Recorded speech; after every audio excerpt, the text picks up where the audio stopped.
નમસ્કાર વિદ્યાર્થી મિત્રો, ધોરણ 6 વિષય હિન્દી વિષयांक पाठ 8 राजा का हिस्सा के राजानो भाग।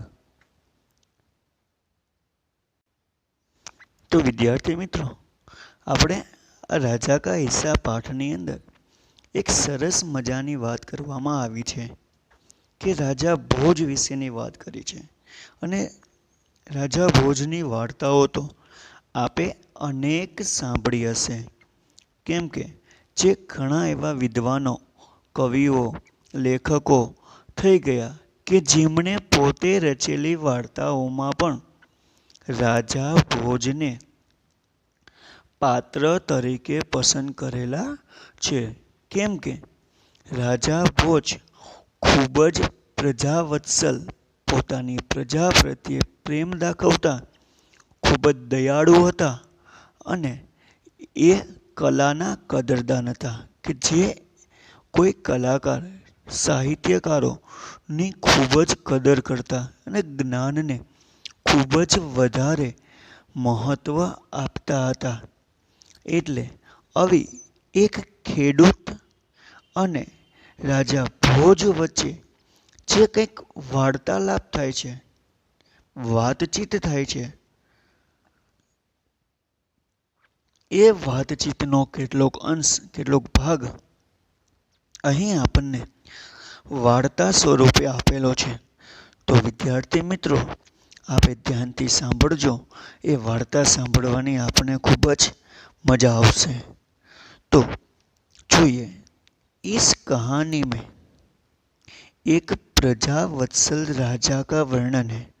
કે આ વાર્તા છે જે તો આપણે વાત કરી ગયા, એટલે કે આ વાર્તાની અંદર છે કે એક રાજાની, પ્રજાવત્સલ રાજા એટલે કે પ્રજા પ્રત્યે પ્રેમ દાખવતા હોય, પ્રજાનું ખૂબ જ ધ્યાન રાખતા હોય એવા રાજા વિશેની અહીં આપણને એક વાત કરવામાં આવી છે कि राजा प्रजा की कठिनाइयों में हमेशा उसकी मदद के लिए तत्पर रहते। कि તે રાજા છે એ પ્રજાની કઠિનાઈઓ એટલે પ્રજાને કોઈ પણ પ્રકારની મુશ્કેલીઓ હોય, કોઈ પણ પ્રકારનું સંકટ હોય તો એ મુશ્કેલીમાં, એ સંકટમાં હંમેશા એમની મદદ માટે તત્પર એટલે તૈયાર રહેતા હોય એવી એક વાર્તા છે અહીં આપણને આપવામાં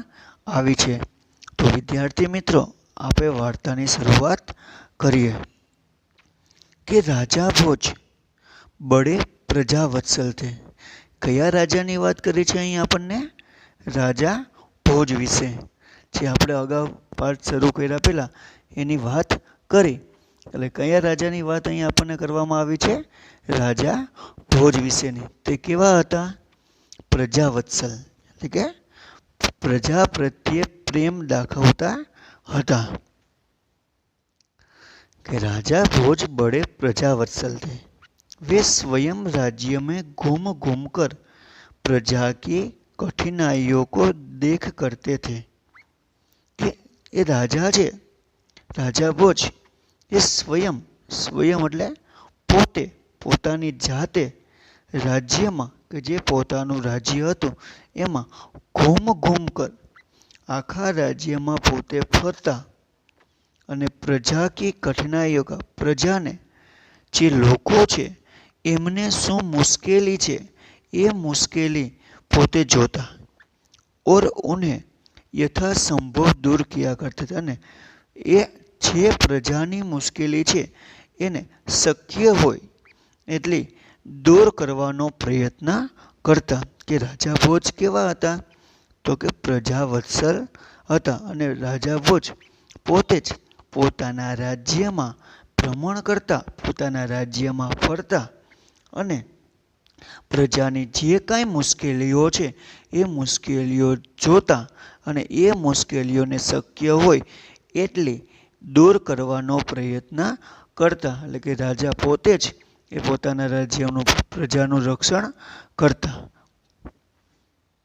એક દિન राजा अपनी रानी के साथ रथ पर सवार होकर राज्य का भ्रमण कर रहे थे। एक दिवस, एक दिन એટલે કે એક દિવસ રાજા પોતાની अपनी એટલે પોતાની રાની કે સાથ પોતાની રાણીની સાથે રથ પર સવાર હોકર કે જેમનો રથ હોય છે રાજાના એ રથ ઉપર બેસીને રાજ્ય કા ભ્રમણ કરી દે એ રાજ્યનું ભ્રમણ કરી ભ્રમણ એટલે રાજ્યમાં ફરતા હતા। શું કીધું અહીં આપણને કે એક દિવસ રાજા પોતાની રાણી સાથે રથમાં બેસીને રાજ્યનું ભ્રમણ રાજ્યમાં ફરતા હતા। જેમ આપણને પણ કીધું કે રાજા પોતે રાજ્યમાં ભ્રમણ કરી પ્રજાની મુશ્કેલીઓ જોતા એટલે રાજા એક દિવસ છે એમ ભ્રમણ કરવા માટે ફરવા માટે પોતાની રાણી સાથે રથમાં બેસી અને નીકળ્યા હતા। वे राजधानी से बहुत दूर निकल गए અને તે ફરતા ફરતા પોતાનું રાજધાની છે એનાથી પોતાનું રાજ્ય છે એથી થોડા દૂર निकली जाए छे। उन्होंने देखा कि एक खेत में एक किसान हल जोत रहा था। એટલે જ્યારે રાજધાનીની બહાર દૂર નીકળી ગયા ત્યાં એમણે જોયું તો એક ખેડૂત છે એ પોતાના ખેતરની અંદર એ હળ એ લગાડી રહ્યો હતો। રાજાએ શું જોયું તો કે એને જોયું કે એક ખેતરની અંદર એક ખેડૂત છે કિસાન એટલે ખેડૂત એ હળ જોત રહ્યા હતા। જોત રહ્યા એટલે હળ છે એ ખેતરની અંદર ચલાવી રહ્યો હતો કે રાજાએ જોયું આમ દૂરથી તો ખેડૂત છે એ એના ખેતરની અંદર હળ ચલાવી રહ્યો હતો। મગર ઉસકે હલ મેં એક ही बैल था કે એને જોયું કે જે ખેડૂત છે એ હળ ચલાવી રહ્યો હતો એ હળમાં એક જ બળદ હતો કે હળમાં કેટલા બળદ જોઈએ 2 બળદ જોઈએ એની બદલે આના હળમાં છે જે ખેડૂત છે એ હળ ચલાવી રહ્યો હતો તો એના હળની સાથે એક જ બેલ એટલે બળદ હતો। दूसरे बैल के स्थान पर उसकी स्त्री हल खींच रही थी એટલે જ્યાં બીજો બળદ જો લગાડવાનો હોય બીજો બળદ જોઈન્ટ કરવાનો હોય એની જગ્યાએ એની પત્ની સ્ત્રી એટલે એની ઉસકી સ્ત્રી એટલે એની પત્ની એ હળને ખેંચી રહી હતી કે જે હળ હોય એ હળમાં 2 બળદ લગાડવાના હોય 2 બળદ દ્વારા હળ છે એ ચલાવવામાં આવતો હોય પણ રાજાએ જે આ ખેડૂતને જોયો કે હળ ચલાવી રહ્યો હતો પણ એને એ પણ જોયું કે જે 2 બળદ લગાડવાના હોય એની બદલે એક જ બળદ હતો અને બીજા બળદની જગ્યાએ એ ખેડૂતની પત્ની છે એ હળ ખેંચી રહી હતી। राजा भोज ने रथ रोका और किसान के पास जाकर कहा।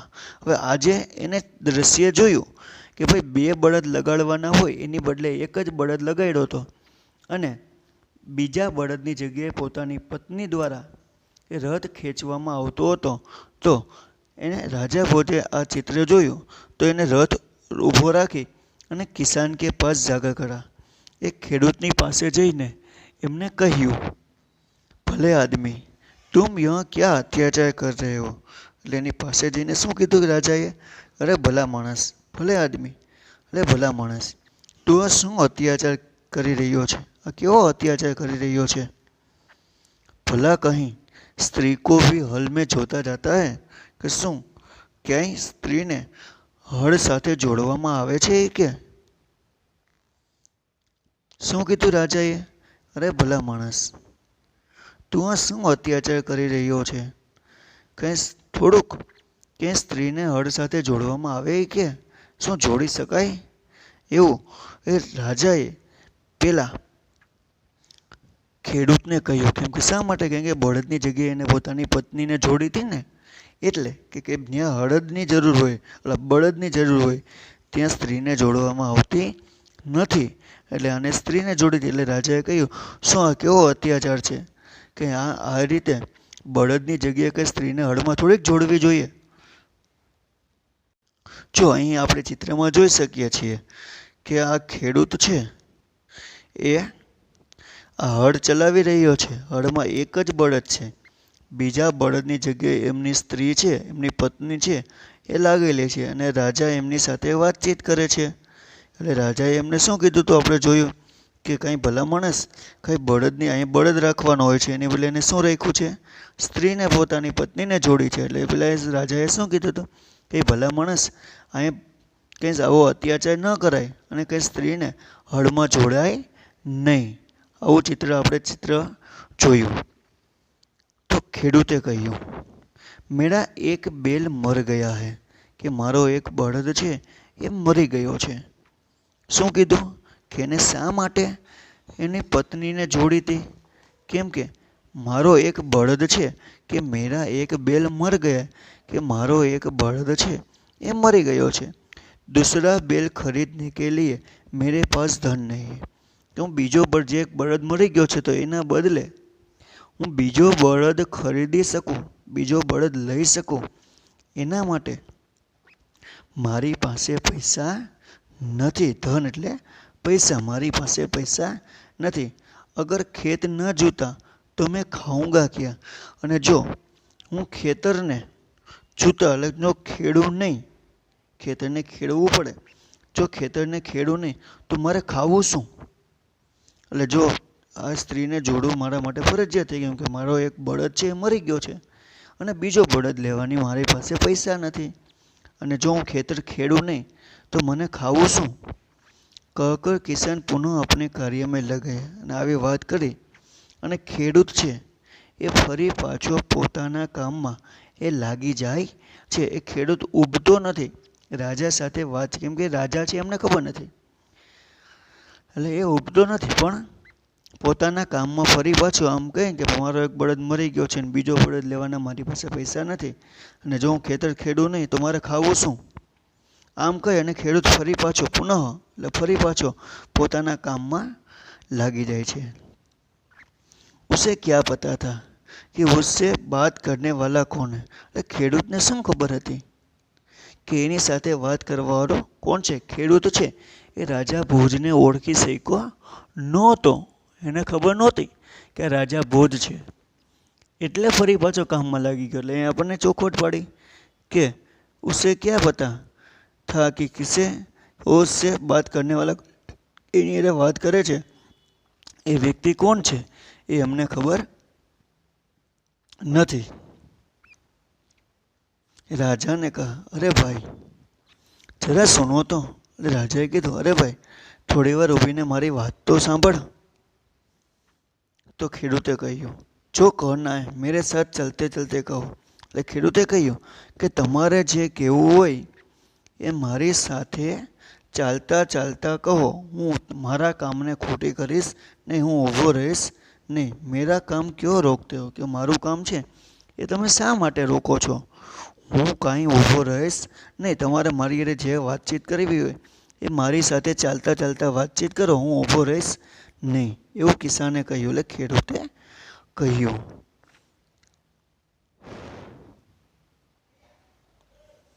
રાજા ભોજ ઉસકે સાથ સાથ ચલને લગે. એટલે ખેડૂતે કહ્યું તમારે જે મારું કામ હોય એ મારી સાથે ચાલતા ચાલતા મને કહો, હું મારા કામને અટકાવો નહીં. એટલે રાજા ભોજ તેમની સાથે ચાલવા લાગે છે.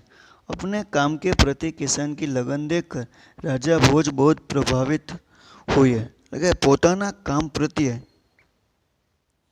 જે ખેડૂતની લાગણી જોઈ, એટલે કે લગન એટલે કે લાગણી જે એકાગ્ર હતા એમાં એ જોઈ અને રાજા ભોજ ખૂબ જ પ્રભાવિત થયા.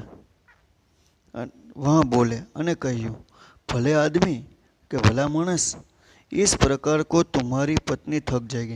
કે આ રીતે જો બળદની સાથે એમને જોડી અને હળ ખેંચવાનું કામ કરાવશો તો એ તમારી પત્ની છે એ થાકી જશે. थकावट की वजह से कोई दूसरा कार्य भी नहीं कर सकेगी. અને એ થાકના કારણે એ કોઈ બીજું કામ છે એ પણ કરી શકશે નહીં. રાજાએ શું કીધું કે ભાઈ આ રીતે જો તારી પત્નીને તું આની હળની સાથે જોડીશ તો તારી પત્ની થાકી જશે અને થાકી જવાના કારણે એ બીજી कोई बीजा कोई कार्यों छे ए पण करी शकशे नहीं। तो किसान बोला, तो फिर तुम्हें बताओ मैं क्या करूँ। એટલે ખેડૂતે કહ્યું, તો તમે જ મને બતાવો મારે શું કરવું। તો વિદ્યાર્થી મિત્રો હવે રાજા શું કહેશે એ હવે વાત આપણે આવતા વિડીયોમાં જોશું। અહીં આપણે પાઠ અટકાવીએ છીએ। તો વિદ્યાર્થી મિત્રો આપણે જેટલો પાઠ સમજ્યો એના આધારે હોમવર્ક કે નિમ્નલિખિત प्रश्नों के उत्तर लिखिए।